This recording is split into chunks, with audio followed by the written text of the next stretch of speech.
So hello everyone, welcome back to another video. तो last lecture में हमने basic concept जो अपना डायरेक्ट टैक्स का फर्स्ट चैप्टर है उसके सारे कंसेप्ट खत्म कर लिए थे। आज के लेक्चर से हम चालू करने वाले हैं क्वेश्चंस बेसिक कंसेप्ट्स के।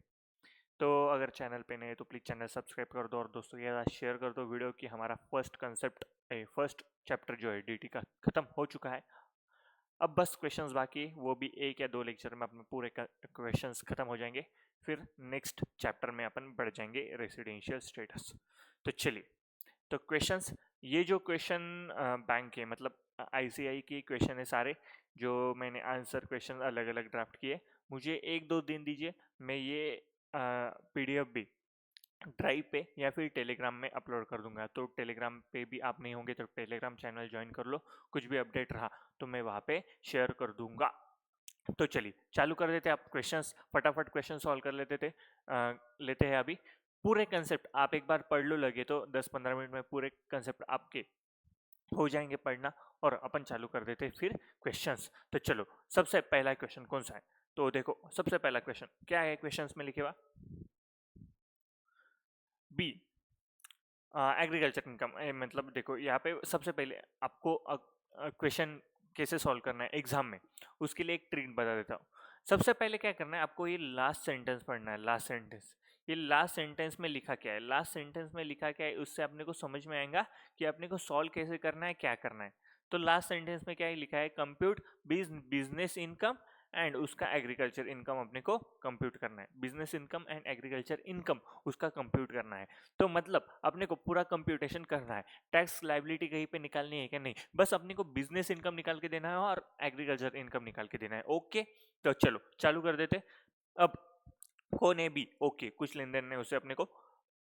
Grow sugar cane and use the same for the purpose of manufacturing sugar in his factory.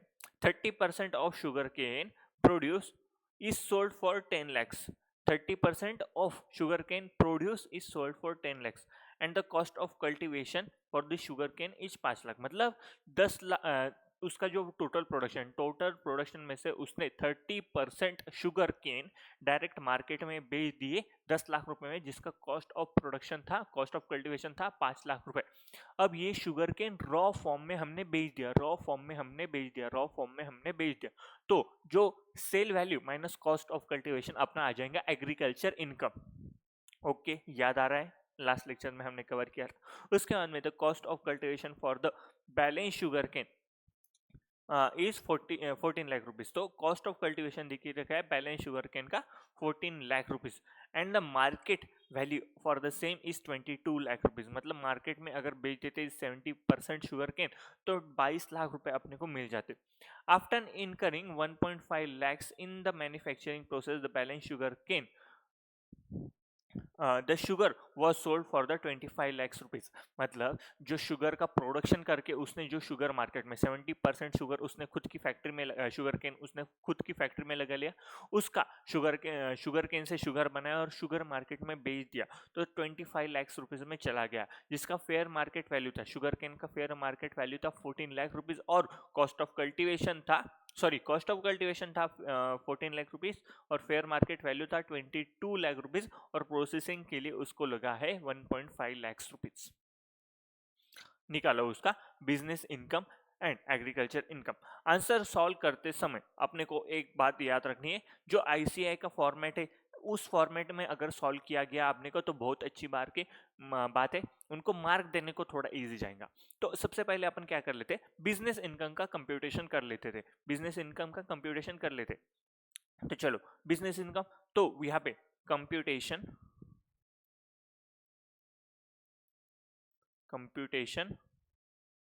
Of business income, computation of business income of mister B, of mister B. चलो, computation of business income of mister B. अब ये लिखने का मतलब थोड़ा समझ में आता है कि क्या सॉल्व कर रहे हैं अपन इसके नीचे। अगर डायरेक्ट अपन सॉल्व करके देते जो अपने आंसर चेक कर रहा है तो उसको समझेगा नहीं ना क्या कर रहे हैं अपन। तो computation of business income of mister B, तो पर्टिकुलर अमाउंट, पर्टिकुलर अमाउंट लिख लिया। सबसे पहले अपने को अब स्टेप याद करो क्या किया था सबसे पहले अपन ने, उसको शुगर केन को शुगर बना के उसने मार्केट में बेच दिया, तो अपने को बिजनेस इनकम निकालना है। एग्रीकल्चर इनकम निकाल रहे क्या अभी नहीं, बिजनेस इनकम में। तो देखो मैंने आपको चार्ट बना के दिया था, 4 पार्ट थे। फर्स्ट में रॉ फॉर्म में बेच दिया, सेकंड में रॉ फॉर्म और उसको मतलब फर्दर प्रोसेसिंग के लिए यूज किया। जैसे इधर अपन ने शुगर केन से शुगर बनाया, तो ये फर्दर प्रोसेसिंग में यूज किया, तो वहां पे एग्रीकल्चर इनकम भी आएगा, बिजनेस इनकम भी आएगा। और पार्ट 4 में अपना था, मतलब 2 आ गए थे और लास्ट कॉलम में था अपना कि अगर जो पूरा का पूरा अपन ने मार्केट से परचेस किया होता एग्रीकल्चर प्रोड्यूस और उसको फर्दर प्रोसेसिंग करके बेच दिया होता, तो ये सारा पीजीवीपी इनकम होता। तो अपन बस यहाँ पे बिजनेस इनकम निकाल रहे, फिलहाल के लिए अपन बस बिजनेस इनकम निकाल रहे। तो बिजनेस इनकम में सबसे पहले क्या था अपना, जो शुगर केन हमने बेची मार्केट में, शुगर केन हमने शुगर मार्केट में बेचा है हमने, जो भी शुगर हम अपना मार्केट में बेचा है, तो यहाँ पे अपने लिखना पड़ेगा sale of sugar. Sale of sugar कितने में बेच दिया अपन ने मार्केट में, 25 लाख रुपए में। 25 लाख रुपए में शुगर मार्केट में गया, 25 लाख रुपए में मार्केट में शुगर अपना गया। उसके बाद अपने को क्या करना पड़ेगा, तो शुगर मार्केट में बेच दिया, उसका फेयर मार्केट वैल्यू, जो शुगर केन का फेयर मार्केट वैल्यू वहां से अपने को लेस करना था, शुगर केन का फेयर मार्केट वैल्यू वहां से लेस करना था। और उसके बाद में जो प्रोसेसिंग का कॉस्ट है वहां से अपने को लेस करना था, प्रोसेसिंग का कॉस्ट वहां से लेस करना था। तो सेल ऑफ शुगर हो गया। उसके बाद में लिखो fair market value of sugar cane. Fair market value कितना है इसका, fair market value cost of cultivation मिल गया, फेयर मार्केट वैल्यू 22 लाख रुपए अपने को यहाँ से माइनस कर देना है, 22 लाख रुपए यहाँ से अपने को माइनस कर देने। और उसके बाद में अपने को cost of processing, cost of processing यहाँ से माइनस करना है। कॉस्ट ऑफ प्रोसेसिंग कितना है अपना, कॉस्ट ऑफ कल्टीवेशन है, मार्केट वैल्यू है 1.5 लाख,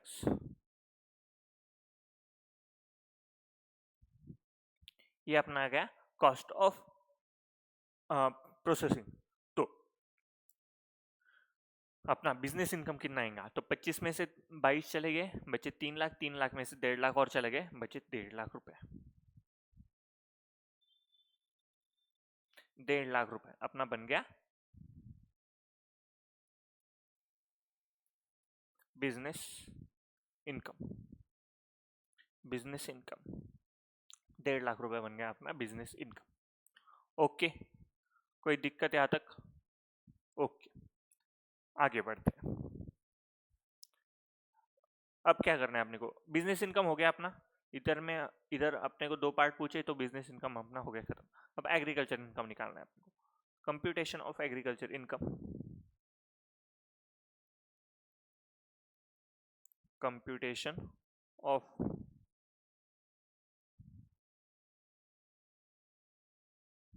एग्रीकल्चर इनकम। फिर से वही पर्टिकुलर अमाउंट, पर्टिकुलर अमाउंट। अब एग्रीकल्चर इनकम में 2 इनकम आएंगे, एग्रीकल्चर इनकम में अपने 2 इनकम आएंगे, क्योंकि उसने 30% जो है रॉ फॉर्म में बेच दिया है मार्केट में, 30% रॉ फॉर्म में मार्केट में बेच दिया है। और जो 70% है वो फर्दर प्रोसेसिंग में लगा है। पर 70% फर्दर प्रोसेसिंग में लगाने के बाद उसमें भी एग्रीकल्चर इनकम आता है अपना, उसमें भी एग्रीकल्चर इनकम आता है अपना। तो सबसे पहले लिखो यहाँ पे, अब यहाँ पे अपने को क्या करना पड़ेगा, अमाउंट है ना, 2 कॉलम बनाओ, अमाउंट के 2 कॉलम बनाओ और लिखो यहाँ पे। अब सबसे पहले अपने क्या करते, जो रॉ फॉर्म में बेच दिया, जो रॉ फॉर्म में बेच दिया उसका कर लेते। तो sale of 30%, sale of sugar cane 30%, जो अपन ने रॉ फॉर्म में बेच दिया, तो सेल कितने में हुआ है वो 30%, 10 लाख रुपीज में, 10 लाख रुपया, 10 लाख में अपन ने मार्केट में बेच दिया उसको। उसको कॉस्ट ऑफ कल्टीवेशन कितना है, 5 लाख रुपए, कॉस्ट ऑफ कल्टीवेशन कितना है उसका, 5 लाख रुपए।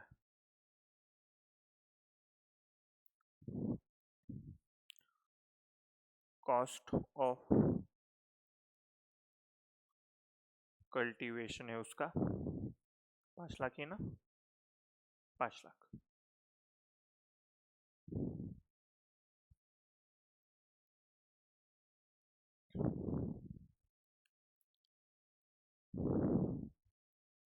एग्रीकल्चर इनकम यहाँ पे कितना आएगा अपना 5 लाख। ओके, एग्रीकल्चर इनकम जो रॉ फॉर्म में अपन ने मार्केट में बेच दिया, रॉ फॉर्म में मार्केट में बेच दिया, वो हो गया खत्म। उसके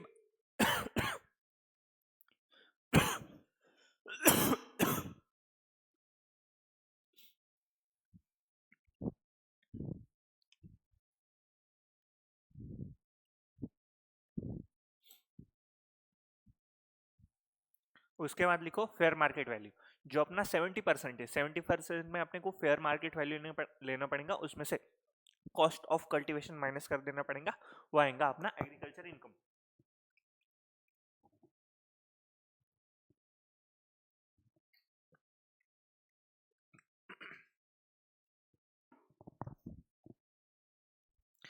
तो ये हो गया। अब fair market value of sugar cane 70%, 70%, जिसका फेयर मार्केट वैल्यू क्या है अपना यहाँ पे लिए हुआ 22 लाख रुपए, 22 लाख रुपीज इसका आया फेयर मार्केट वैल्यू। इसमें से अपने को cost of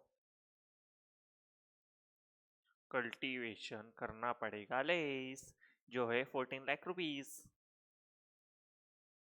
okay, let's go. ये आया अपना 14 लाख रुपीज माइनस करने के बाद 8 लाख रुपया। तो बाहर के कॉलम में लिखती इसको अपन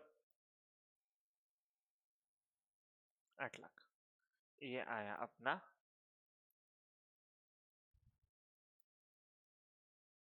agriculture income, agriculture income.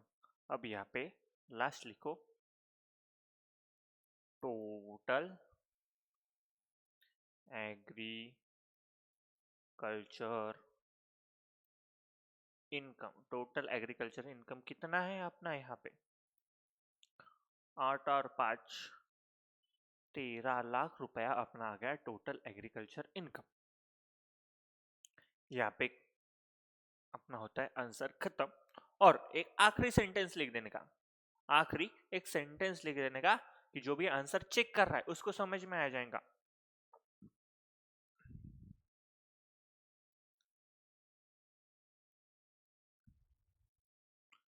Business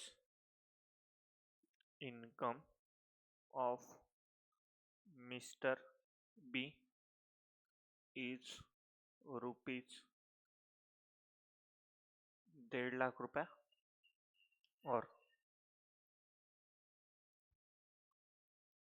agriculture income of mister B is rupees 13 lakh. बराबर।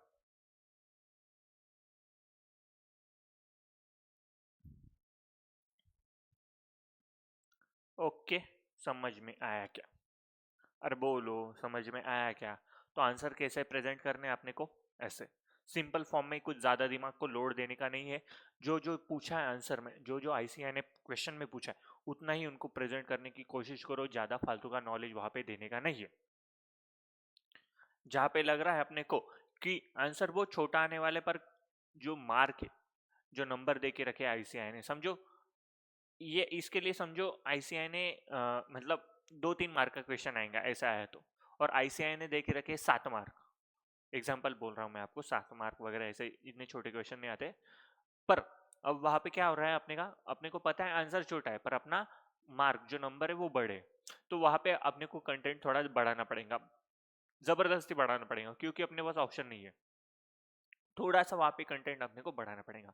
पर जहाँ पे अपने को पता है कि ओके यार इतने मार्क्स का क्वेश्चन है, अगर आपने पास्ट ईयर पेपर सॉल्व कर लिए बहुत सारे तो अपने को समझ में आएगा कि इतने मार्क्स का क्वेश्चन ये, तो इतना अपन ने सॉल्व कर लिया तो इसके पूरे के पूरे मार्क्स अपने को मिल जाएंगे। ओके, अब मुझे एक बात बताओ, इसमें पार्शियल इंटीग्रेशन एप्लीकेबल हो जाएगा क्या? ये मिस्टर बी जो है इसको पार्शियल इंटीग्रेशन एप्लीकेबल हो जाएगा क्या अगर अपने को पार्शियल इंटीग्रेशन का क्वेश्चन इसमें ऐड कर देते तो क्या इसको पार्शियल इंटीग्रेशन ऐड होता था क्या? सोचो, जरा सोचो सोचो। इसका एग्रीकल्चर इनकम 5,000 से ज्यादा है क्या? ओके। इसका बेसिक एग्जाम्शन लिमिट जो अदर इनकम है, क्या बेसिक एग्जाम्शन लिमिट से ज्यादा है क्या? इसका जो अदर है, अरे याद आ रहा है क्या आपको? याद नहीं आ रहा होगा तो नोट्स खोलो, नोट्स में ही खोल लेता हूं। देखो कहा थे अपन पार्शियल इंटीग्रेशन में, पार्शियल इंटीग्रेशन में सबसे पहले कंडीशन क्या थी अपनी? एग्रीकल्चर इनकम अपना 5,000 रुपए से ज्यादा होना। तो क्या इसका एग्रीकल्चर इनकम 5,000 रुपए से ज्यादा है? ओके, ये यहाँ पे एग्रीकल्चर इनकम 5,000 रुपए से ज्यादा है। क्या इसका non agriculture income basic exemption limit से ज्यादा था? यहाँ पे कितना आया था अपना नॉन एग्रीकल्चर इनकम, मतलब बिजनेस इनकम कितना आया था यहाँ पे? 1.5 लाख रुपए। क्या ये बेसिक एग्जाम्शन लिमिट से ज्यादा है? नहीं। बेसिक एग्जाम्शन लिमिट कितना है अपना? 2.5 लाख रुपए, 4 लाख रुपए। अगर उसका एज दिए हुआ होता तो 3 लाख रुपए, 5 लाख रुपए। ओके, इसके इससे ज्यादा है क्या उसका इनकम 2.5 लाख से, 4 लाख से? नहीं। तो इसको पार्शियल इंटीग्रेशन का केस इसको एप्लीकेबल नहीं होगा। ओके, समझ में आए यहाँ तक? कोई भी दिक्कत? तो ऐसे ही मैं क्वेश्चन पूछता रहूंगा बीच बीच में, कुछ तो नया कंसेप्ट अपने को समझ में आएगा। तो यहाँ पे अपना होता है फर्स्ट क्वेश्चन खत्म। नेक्स्ट क्वेश्चन, अ सी मैन्युफैक्चर्स लैटेक्स, लैटेक्स मतलब रबर। रबर में पूरे बेसिक कंसेप्ट में अपने एक ही जगह रबर का कंसेप्ट पढ़ा है जो है एग्रीकल्चर इनकम, जिसमें भी अपने को परसेंटेज दे के रखे, परसेंटेज दे के रखे। तो रबर के लिए कितना है अपना परसेंटेज याद करो, याद नहीं होगा तो नोट्स खोलो और याद करो, वो सारे के सारे परसेंट अपने को जरूरी है याद करने के लिए। समझ में आया क्या? तो देखो टी के लिए कितना था, टी के लिए कितना था? 60-40, 60 agriculture income, 40 business income. Coffee के लिए कितना था?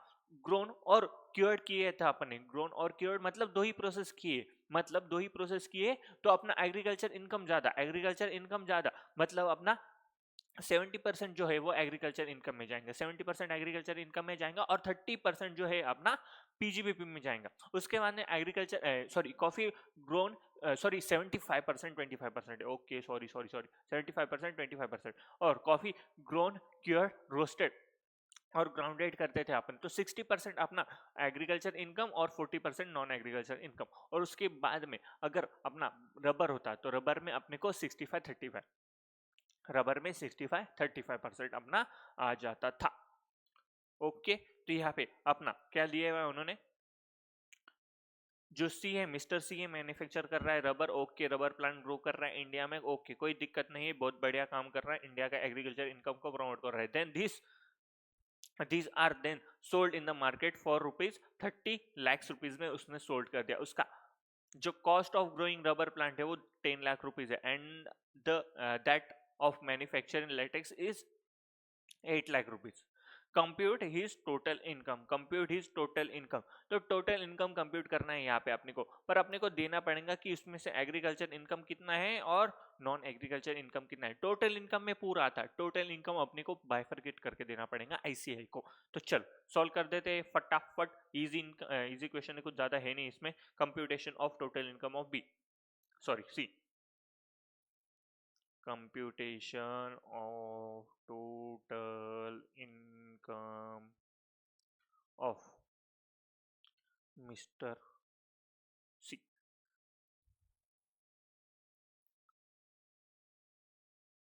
particular amount, particular amount। इसमें उसने कितने में बेचा है? 30 लाख रुपए में। तो सेल वैल्यू जो है अपना 30 लाख रुपए, सेल वैल्यू है अपना 30 लाख रुपए। उसमें से cost of cultivation, cost of cultivation अपना आएगा 10 लाख रुपए, और cost of processing, cost of processing आ जाएगा अपना मैन्युफैक्चरिंग 8 लाख रुपए, ये माइनस, ये माइनस, कितना आएगा यहाँ पे? 30 लाख में से 10 लाख चले गए, 20 लाख, 20 लाख में से 8 लाख चले गए, 12 लाख, 12 लाख आ जाएगा अपना टोटल इनकम, 12 लाख आ जाएगा अपना टोटल इनकम। अब इसमें अपन ने रूल पढ़े थे, इसके वजह से यहाँ पे अपन ने एग्रीकल्चर इनकम जो ऊपर जो क्वेश्चन सॉल्व किया उसके हिसाब से सॉल्व नहीं किया अपन ने, यहाँ पे रूल देके रखा था गवर्नमेंट ने।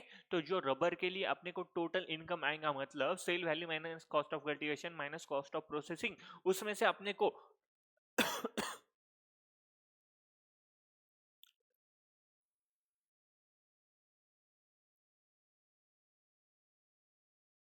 उसमें से अपने को एग्रीकल्चर इनकम और पीजीबीपी इनकम अलग निकालना पड़ेगा, उसमें से अपने को एग्रीकल्चर इनकम और पीजीबीपी अलग निकालना पड़ेगा। अब यहाँ पे रबर है, तो रबर के लिए कितना है एग्रीकल्चर इनकम अपना? 65% अपना रबर के लिए एग्रीकल्चर इनकम है और 35% अपना पीजीबीपी इनकम है। तो 12 लाख का 65% कितना हो गया?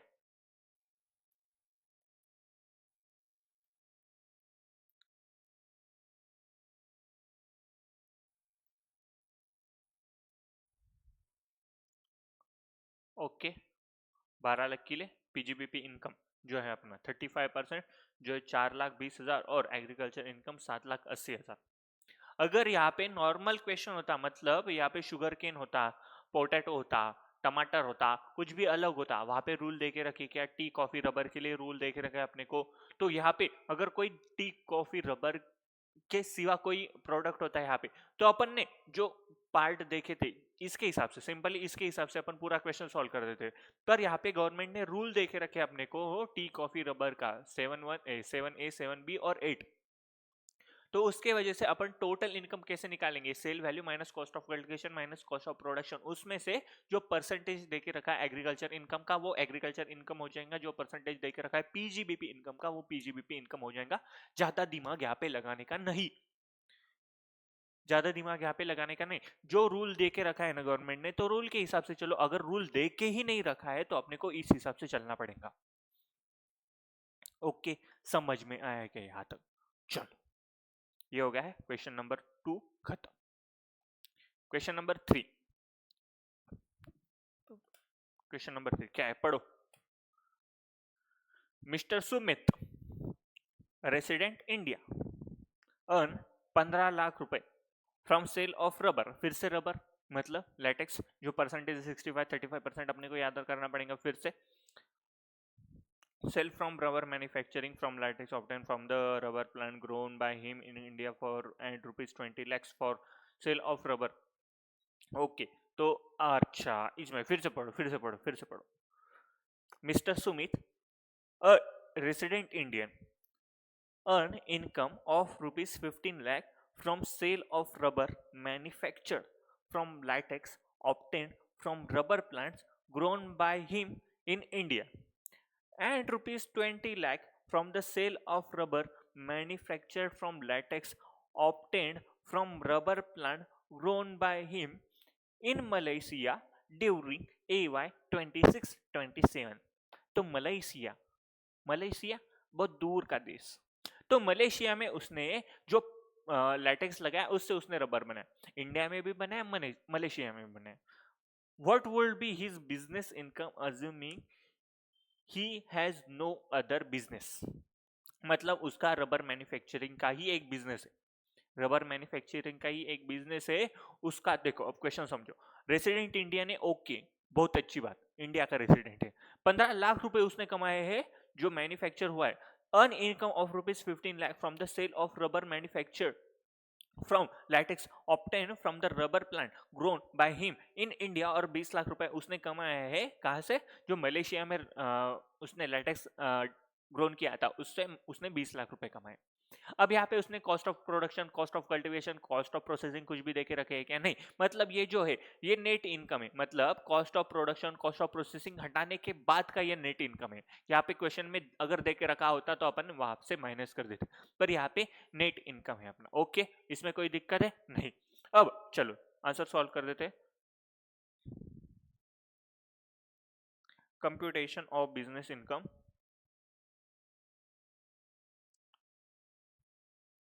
Computation of business income of mister कौन है ये, सुमित, मिस्टर सुमित, उसका कोई भी बिजनेस नहीं, of mister Sumit for EY 26-27, ऐसा भी लिख सकते हैं आप। EY 26-27 के लिए कैलकुलेशन कर रहे हैं। तो अब यहाँ पे एग्रीकल्चर इनकम की अपन एक डेफिनेशन पढ़ रहे थे लास्ट या उससे लास्ट लेक्चर में। एग्रीकल्चर इनकम की एक डेफिनेशन पढ़ रहे थे आप। उसमें मैंने आपको बताया था कि एग्रीकल्चर इनकम जो भी इनकम उसने कमाया है, चलो डेफिनेशन याद नहीं होंगी आपको तो मैं बता देता हूँ फिर से। खोलो खोलो एग्रीकल्चर इनकम की डेफिनेशन खोलो। मुझे पता है आपको पूरा भरोसा है आप पे कि आपको एग्रीकल्चर इनकम की डेफिनेशन याद है। सबसे पहला पॉइंट क्या है, एग्रीकल्चर इनकम में arise, okay, it may be rent or revenue derived from the land situated in India, situated in India, situated in India, situated in India and used for the agriculture purpose. Situated in India मतलब यहाँ पे अगर foreign की land रही तो उसके लिए note लिखी थी अपन ने, foreign agriculture land income from sale of such land, income from such land is taxable income. मतलब ये एग्रीकल्चर इनकम नहीं मानी जाएंगी, मतलब इनकम आ रहा है। ये नोट थोड़ा सा यहाँ पे लिखते हुए समय थोड़ा इधर ठीक से लिखना चाहिए था। चलो यहाँ पे लगे तो लिख लो आप थोड़ा प्रॉपर लैंग्वेज में कि फॉरेन लैंड से, फॉरेन एग्रीकल्चर लैंड से कोई भी इनकम फ्रॉम सच लैंड, मतलब फॉरेन एग्रीकल्चर लैंड से अपने को कोई भी एग्रीकल्चर इनकम आ रहा है, इधर सीधा सीधा एग्री लिख लो, agri income from such land, कोई भी फॉरेन लैंड से, फॉरेन एग्रीकल्चर लैंड से अपने को एग्रीकल्चर इनकम आ रहा है तो वो टैक्सेबल इनकम हो जाएगा, टैक्सेबल इनकम हो जाएगा, टैक्सेबल इनकम हो जाएगा। वो अपने को एग्रीकल्चर इनकम ट्रीट नहीं कर सकते अपन, वो अपन एग्रीकल्चर इनकम ट्रीट नहीं कर सकते। मतलब जो भी फॉरेन से इसने जो भी पैसा मलेशिया से कमाया है, जो भी पैसा मलेशिया से कमाया है उसको अपन एग्रीकल्चर इनकम ट्रीट नहीं करेंगे और उसको अपने को बिजनेस इनकम ट्रीट करना पड़ेगा। समझ में आया क्या? ओके। अब जो उसने पैसा इंडिया में कमाया है, जो उसने रबर जो है इंडिया में कमाया है, तो ये नेट इनकम है, इसमें से कॉस्ट ऑफ कल्टीवेशन माइनस कर दिया, कॉस्ट ऑफ प्रोसेसिंग माइनस कर दिया, इसके ऊपर 65-35% आपने को लगाना पड़ेगा क्योंकि ये इंडिया में उसने इनकम कमाया है, इंडिया में रबर ग्रो किया है, इंडिया में लैटेक्स का प्लांट लगाया है, ग्रो किया है। ओके, समझ में आया क्या? अरे बोलो समझ में आया क्या? तो यहाँ पे ये लिखने की जरूरत नहीं पड़ेगी वैसे, क्योंकि यहाँ पे अपने को पर्टिकुलर वगैरह कुछ बनाना नहीं है, तो सीधा सीधा अपन सेंटेंस में भी लिख सकते हैं इसको। सेंटेंस में लिखो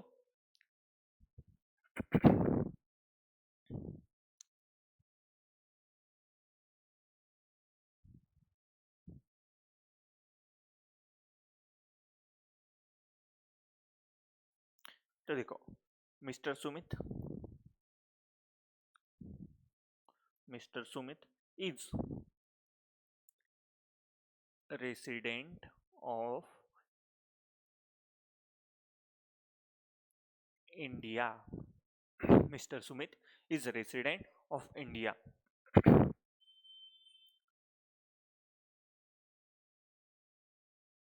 ओके, कैसे नॉर्मल ICI के लैंग्वेज में लिख के दूं आपको या नॉर्मल लैंग्वेज में लिख के दो, अपन जैसे एग्जांपल लिखेंगे?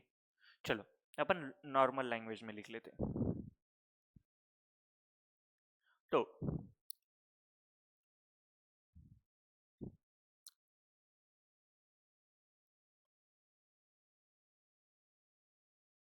नॉर्मल लैंग्वेज में लिखते हैं, as per provision of income tax, income tax act, if agriculture income is earned from agri land situated outside India, situated outside India, then such agri income, such agri income is taxable in India. Taxable in India as a PGBP income. As a PGBP income. In given case, Mr. Sumit earn rupees 20 lakh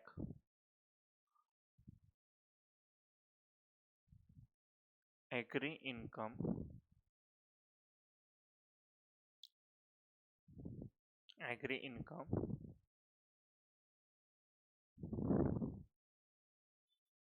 कहाँ से कहा उसने from the sale of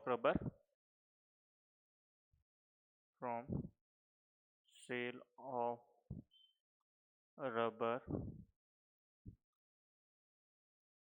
manufactured from latex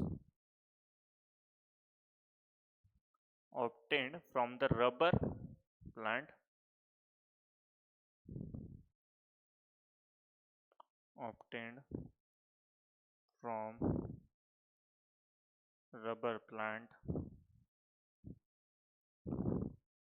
grown in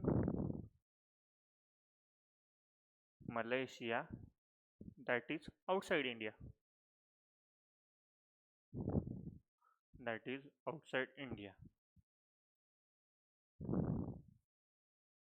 Therefore, rupees 20 lakh is treated as PGBP income and taxable.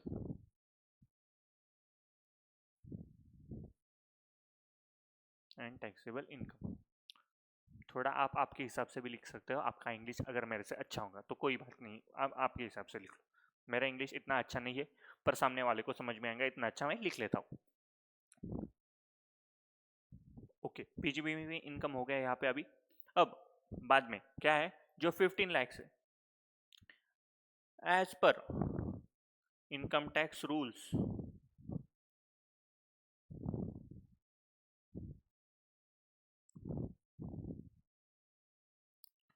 if latex grown in India, then 65% of income is treated as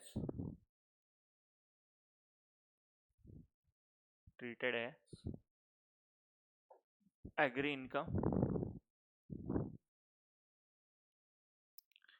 and 35% as business income or PGP income. Therefore, 15 lakh ही कमाए ना उसने. हाँ,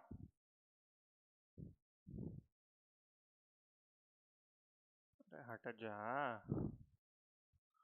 Therefore, business income is 15 lakh into 35%. कितना आता है 15 लाख का 35%? कैलसी 15 lakh into 35%, 5 lakh 25,000 आ जाएगा business income. Therefore,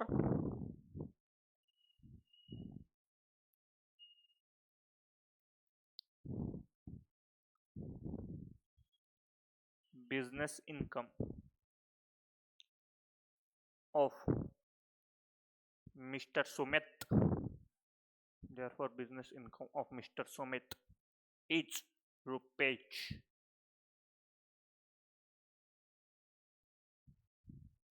25,00,000 25,000 25,00,000 25,000 कैसे? ये 20,00,000 और ये 5,00,000 5,00,000 25,000, तो ये आ जाएगा उसका टोटल बिजनेस इनकम। क्वेश्चन ने क्या पूछा अपन ने? हिज बिजनेस इनकम निकालना है, तो एग्रीकल्चर इनकम निकालने की जरूरत है क्या आपने को यहाँ पे? ना ही, बिजनेस इनकम निकाल के लिए दिया आपने को, आपने उनको ओके, यहाँ पे अपना होता है क्वेश्चन खत्म। तो ऐसे आपने को नॉर्मल लैंग्वेज में लिखना पड़ेगा, कुछ भी ज़्यादा उसको मसाला मारने की जरूरत नहीं है, नॉर्मल लैंग्वेज में लिखो। जो प्रोविजन है ऐड का, अगर वो याद आ रहा होगा एज इट इज़ वर्ड में तो बहुत बढ़िया, अगर नहीं आ रहा होगा तो ऐसे लैंग्वेज में लिखो कि अपन लॉ की लैंग्वेज लिख तो रहे, ऐसा लगना चाहिए सामने वाले को।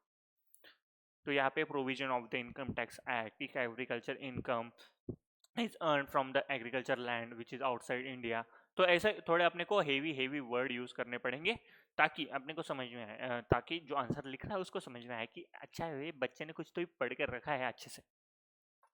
चलो कोई लिख रहा होगा, लिख लो फटाफट, 1 मिनट रुक लेता हूँ मैं, पानी वगैरह पी लेता हूँ, तब तक आप लिख लो।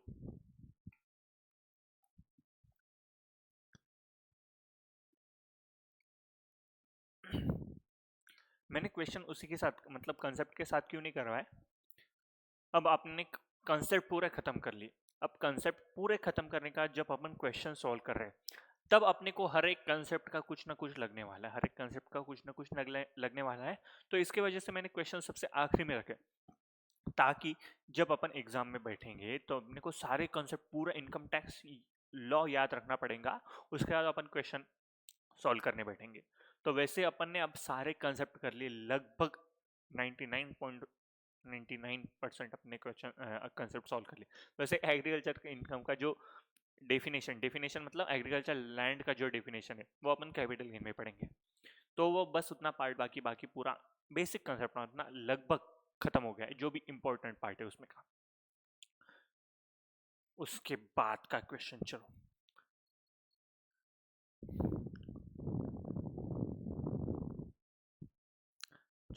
Mr. Raja, resident Indian, earn income of rupees 10 lakh from the sale of coffee. Coffee में 2% है, कॉफी में 2% अपने 75%, 25%, 60%, 40%। ओके, तो यहाँ पे अपने को देखना पड़ेगा क्या क्या किया है उसने। कॉफी, चलो इनकम किया है उसने 10 लाख रुपीज अर्न किया है from the coffee grown and cured in India during the AY 26-27. His friend Mr. Sham, a resident Indian, earned 20 lakhs rupees from the sale of coffee grown, cured, roasted, grounded by him in India during the 26-27.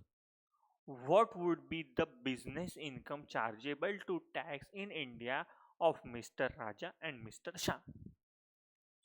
मतलब अपने को दोनों की business income निकालनी है, दोनों की business income निकालनी है, तो सेम अपने को लैंग्वेज यहाँ पे भी यूज करनी पड़ेगी, सेम लैंग्वेज यहाँ पे भी यूज करो, सेम लैंग्वेज यहाँ पे भी यूज करो। अब अपन लिखने में टाइम थोड़ा कम डालते, तो ऐसे ही अपने को लैंग्वेज यूज कर दी। मैं आपको एक जनरल वर्ड में बता देता हूँ, as per the provision of the income tax act और as per the rules of the income tax act, if the coffee is grown and cured in India, then 75% will be treated as the agriculture income and 25% will be treated as the business income.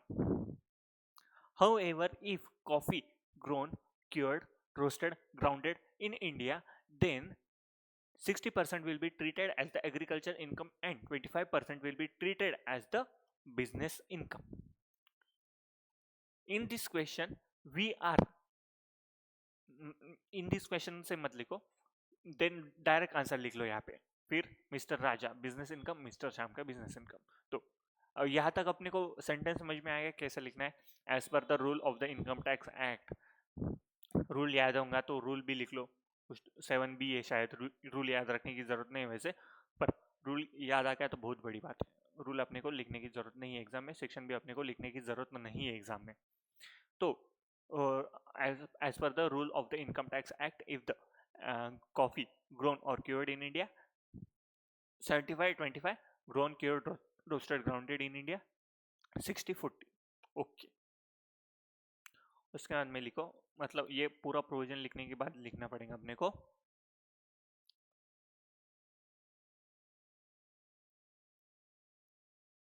therefore business income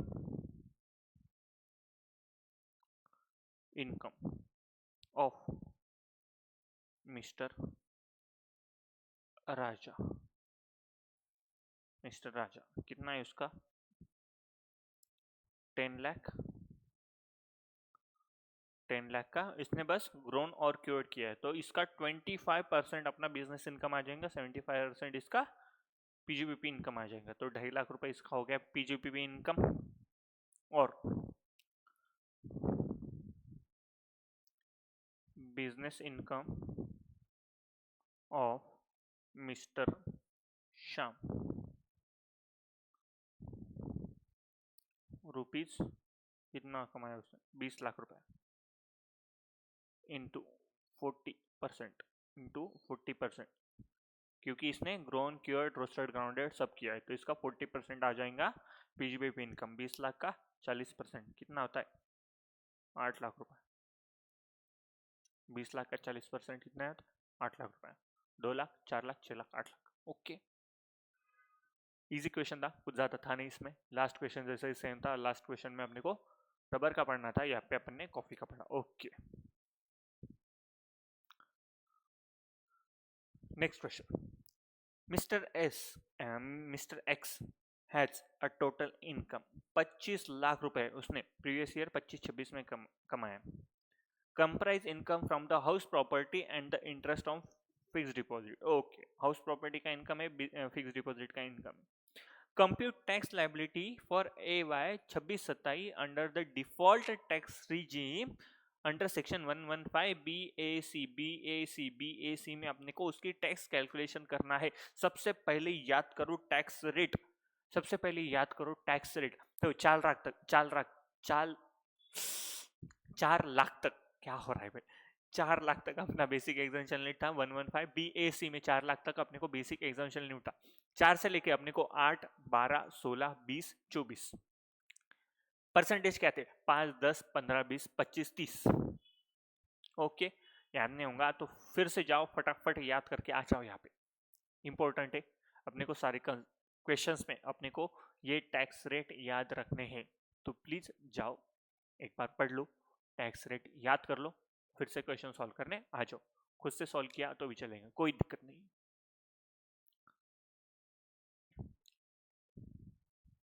तो अब यहाँ पे क्या करना है, compute tax liability for AY 26-27। तो लिखो यहाँ पे computation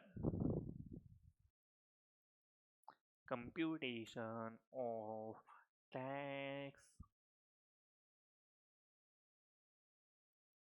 liability for AY 26-27 of mister, कौन है, mister x, mister x particular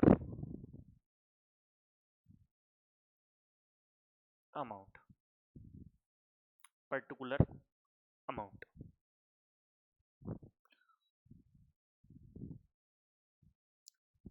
यहाँ पे लगे तो आप रेट भी लिख सकते हो टैक्स के, रेट, अमाउंट और टैक्स, रेट, अमाउंट और टैक्स। तो ये ICAI का फॉर्मेट में लिखा है, आप खुद के फॉर्मेट भी बना सकते हो, ऐसा कुछ कंपलसरी नहीं है, पर स्टैंडर्ड फॉर्मेट है। अप टू 4 लाख, 4 लाख से लेके 8 लाख,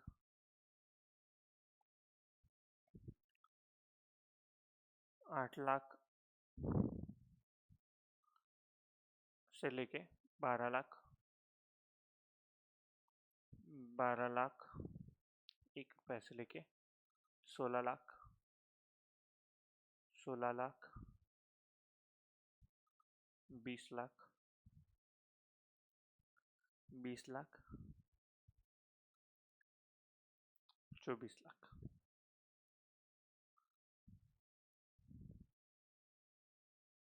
अबाउट 24 lakhs।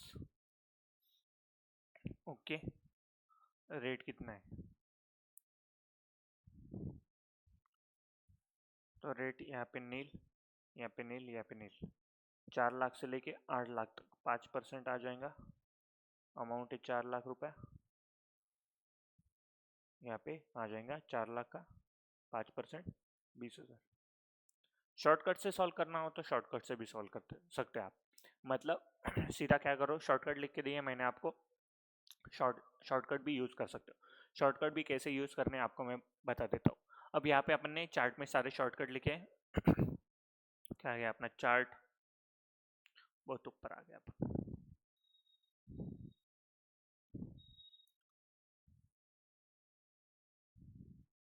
अरे कहाँ गया? हे भगवान, टैक्स रेट दे दे।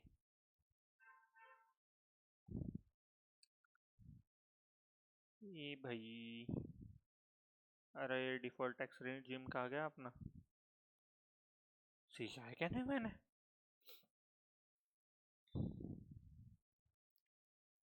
हाँ यहाँ पे तो देखो, ये अपन ने शॉर्टकट भी लिख के लगे लिए यहाँ पे। तो सीधा सीधा आप लिख सकते हो tax up to ₹24 lakh is ₹3 lakh rupees. Tax up to ₹24 lakh is ₹3 lakh rupees. 24 lakh के ऊपर जो भी अपना 1 लाख रुपए बचा है उसके ऊपर 30% लगा दो, 3 लाख रुपए 30,000, 3,30,000 रुपए उसके ऊपर सरचार्ज लगा सकते हो। ऐसे भी अपन सॉल्व कर सकते हैं। अगर एग्जाम में टाइम कम रहा तो स्टैंडर्ड फॉर्मेट में यही लिखो। अगर लर्न हो गया एक बार तो बहुत अच्छी बात है, फटाफट लिख लो। तो यहाँ पूरे अपन ने शॉर्टकट लिखने पड़ेंगे और यहाँ पे अपना 30 लाख रुपए आ जाएंगे। वो चार्ट है वही सेम अपने को यहाँ पे कॉपी पेस्ट करना है। 5, 10, 15, 20, 25, 30। यहाँ पे 4 लाख, 4 लाख, 4 लाख,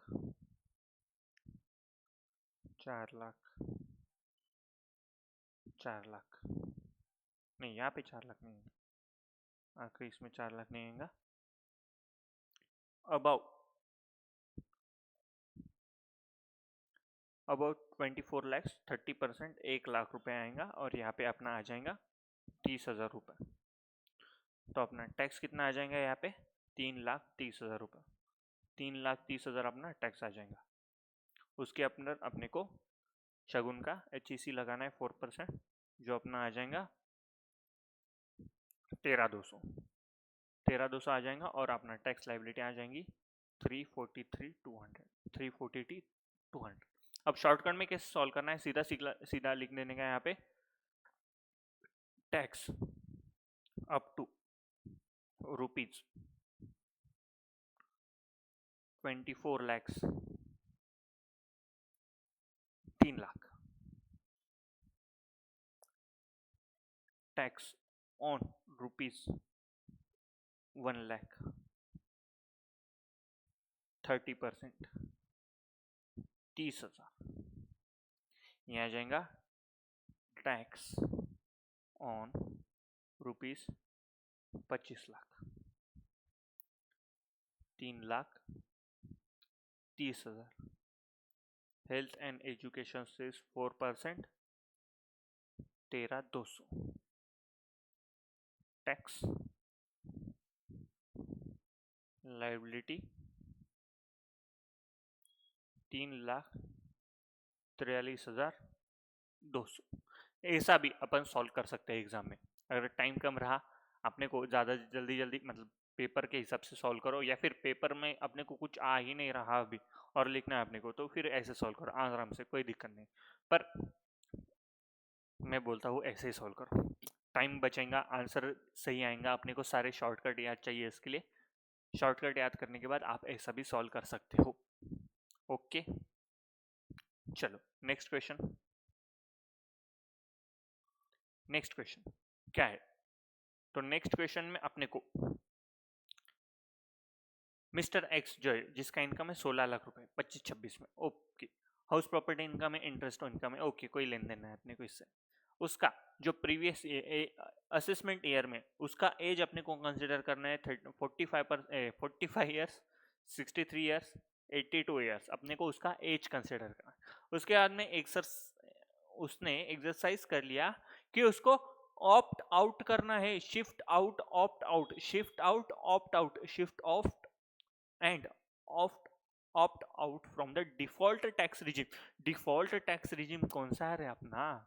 115 BAC, 115 BAC अपना डिफॉल्ट टैक्स रिजिम है, जिसमें से उसको बाहर निकालना है, जिसमें से उसको बाहर निकालना है, मतलब उसमें से वो ऑप्ट आउट कर रहा है, जिसमें अपनी 115 BAC में बेसिक एग्जेम्पशन लिमिट कितना है? 4 लाख रुपए, और उसमें से उसको ऑप्ट आउट करना है और पुरानी स्कीम में जाना है जो अल्टरनेटिव टैक्स स्कीम है 2.5 लाख रुपए की, उसमें जाना है। अल्टरनेटिव टैक्स स्कीम है 3 लाख रुपए की, उसमें जाना है। और अल्टरनेटिव टैक्स स्कीम है 5 लाख रुपए की, उसमें उसको जाना है।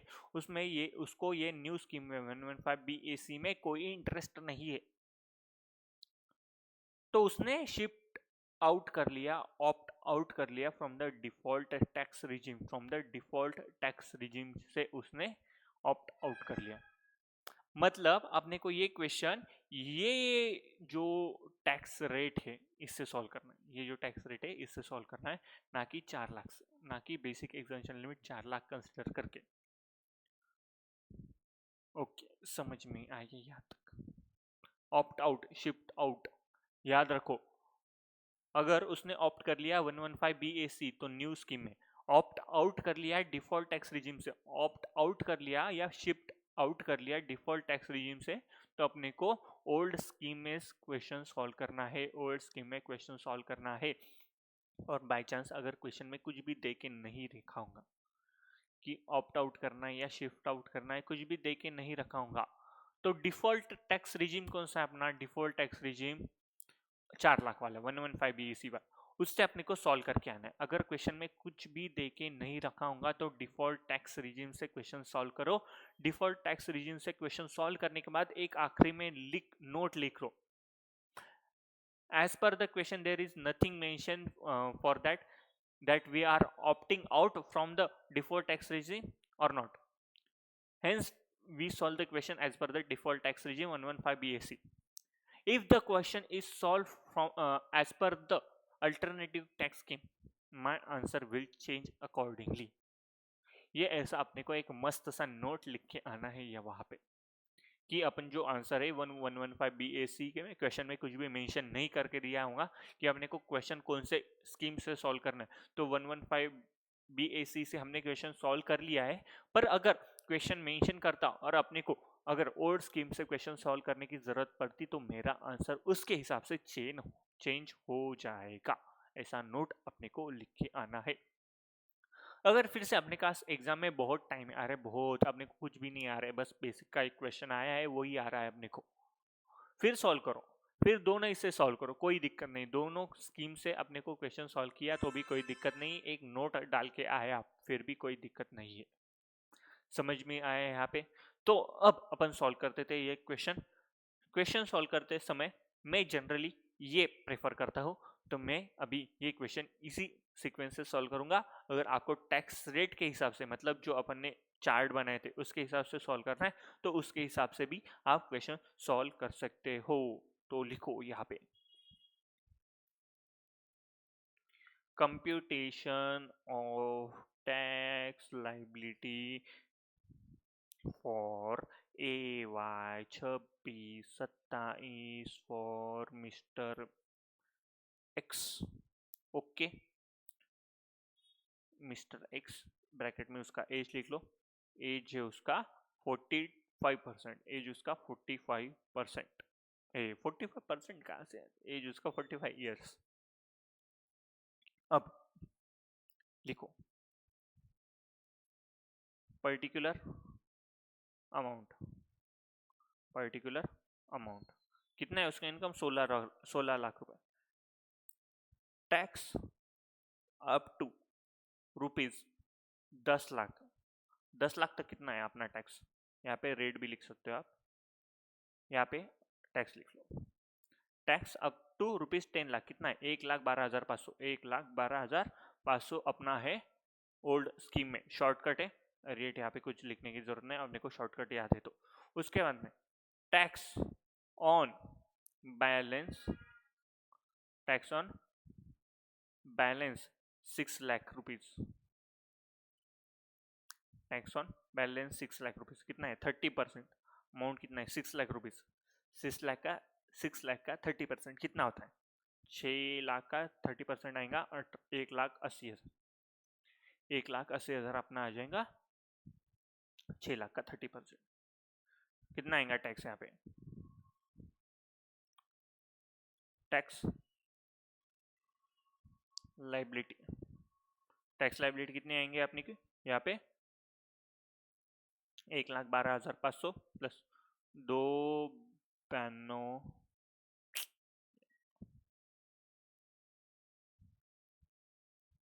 292,500, ये अपने जी टैक्स लाइबिलिटी। इसमें अपने को शगुन का HEC 4% ऐड करना पड़ेगा। 4% कितना आ जाएगा इस पे, 11,700 आ गया यहाँ पे, तो यहाँ पे अपना आ जाएगा 304,200 tax liability. Final tax liability लिख सकते हो, नेट टैक्स लाइबिलिटी लिख सकते हो। टैक्स लाइबिलिटी ओके, समझ में आया क्या, समझ में आएगा कैसा क्वेश्चन सॉल्व करना है अपने को फटाफट। उसके बाद में सेम अपने को कंप्यूटेशन, अलग पेन से लिखता हूँ यहाँ पे,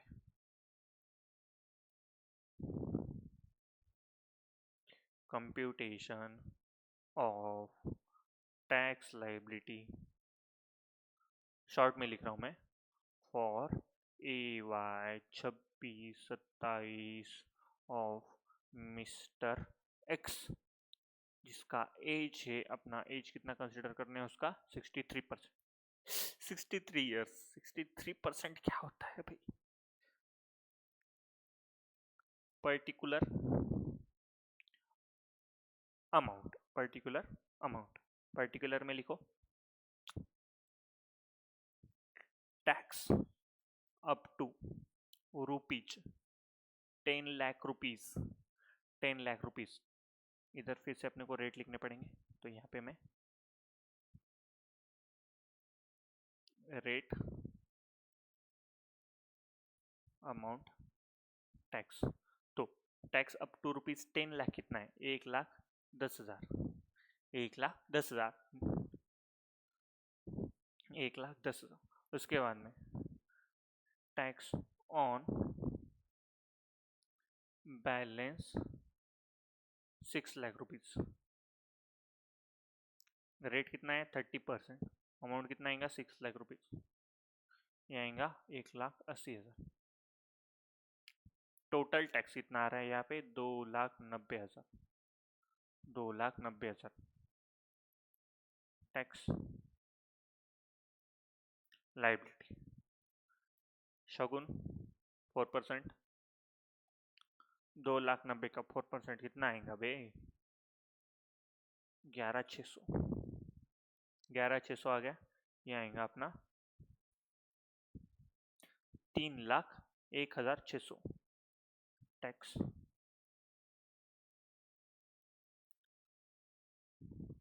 अरे मुझे एक बात याद आई, अगर यहाँ पे टैक्स जो है, अगर यहाँ पे टैक्स जो है, समझो यहाँ पे तो राउंड फिगर में आ गया, पर समझो 3,01,602 रुपए आता, 3,01,602 रुपए आता, तो अपनी फाइनल टैक्स लाइबिलिटी कितनी आती, फाइनल टैक्स लाइबिलिटी अपनी यहाँ पे कितनी आती, अरे बताओ रे, याद करो, याद करो। यहाँ पे अपने को राउंड ऑफ करना पड़ता था, राउंड ऑफ करना पड़ता था। 288 बी राउंड ऑफ कर उसको। अगर यहाँ पे 301606 होता था तो राउंड ऑफ कैसे करते? 301610 हायर साइड राउंड। अरे याद करो, ठीक है नहीं याद होगा, अरे मुझे पूरा भरोसा है आप पे, आपको पूरा याद है, पूरा याद है आपको। मैं दिखा देता हूँ, मुझे याद नहीं, मैं आपको बता देता हूँ। कहा था, कहा गया, ये है क्या अपना अंडर सेक्शन 288 है, 288 बी। अपने को टोटल टैक्स जो है वो राउंड ऑफ करना पड़ता है। टोटल इनकम भी अगर ऐसे ऑड इवन फिगर में होता है तो अपने को राउंड ऑफ करना पड़ता था, पर अपना यहाँ पे क्वेश्चन में इजी दे के रखा है उन्होंने, राउंड फिगर में ही दे के रखा है, तो यहाँ पे कोई दिक्कत नहीं है। बस याद करने के लिए आपको बताया मैंने, 288 है, 288 बी अपने को यहाँ पे लगाना पड़ता था अगर टैक्स जो है वो राउंड ऑफ में नहीं आता था तो। ओके, ये हो गए दोनों सॉल्व अपने। थर्ड क्या है, उसका एज 82, उसका एज है 82, तो सेम कॉपी पेस्ट कर लेता मैं यहाँ पे, कॉपी पेस्ट।